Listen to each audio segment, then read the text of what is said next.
Hello, I'm David Christman, and welcome once again to Film Focus. This week, we're looking at Ralph Fiennes' directorial debut with an adaptation of Shakespeare's Coriolanus. Before we get started, I would like to say that I will not be able to cover everything that I would like to. There's simply too much to be said about this. Let's talk for a moment about Ralph Fiennes' role in this film. First, while you may not recognize his name, you've probably seen him before. Most likely in the Harry Potter movies. He's this guy. As I said previously, he did direct the film, but he's also starring in it as Caius Marcius. This is quite a risk for a first-time director, but it is also a massively important part of understanding this film.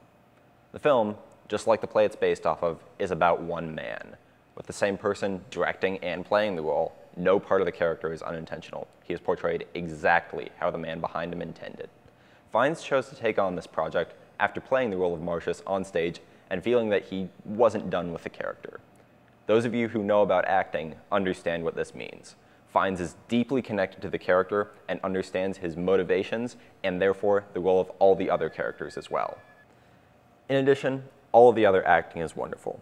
Gerard Butler plays Tullus Aufidius, the mortal enemy of Marcius and the general on the other side of the conflict. Brian Cox plays Menenius, Marcius's more politically savvy friend. The main cast is rounded out by Vanessa Redgrave playing Marcius's mother and Jessica Chastain playing his wife. Every character is played extremely well, and each informs the viewer about Marcius himself.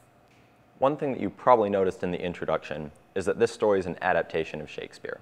Since the Bard's work has been so well critiqued, I'm not going to discuss the plot itself, but rather Fiennes' interpretation of it. He's kept all of Shakespeare's original dialogue without any changes. What he has done, however, is told the story in modern times with modern weapons. He's also made it relevant to today while keeping the sense of timelessness that permeates Shakespeare's writing. The film deals with protests, war, and political schemes, things as applicable today as in any time. It also deals with the idea of a classical soldier, but at the same time, what it means to be a man today.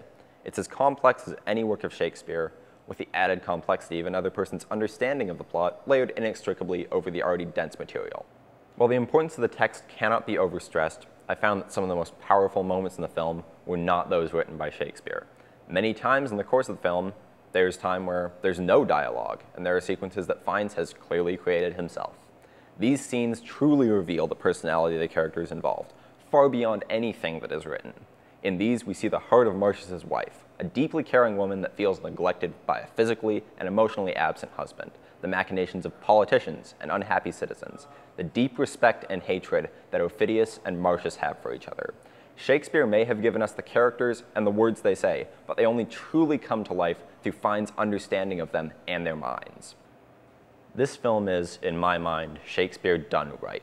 Fiennes knew exactly what to do to adapt this play for modern times, and he did it.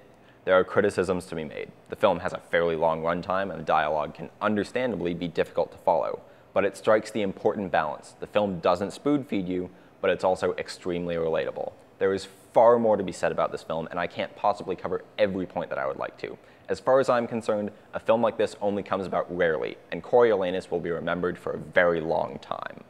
Coriolanus opened yesterday, February 3rd, and will be out on DVD this June.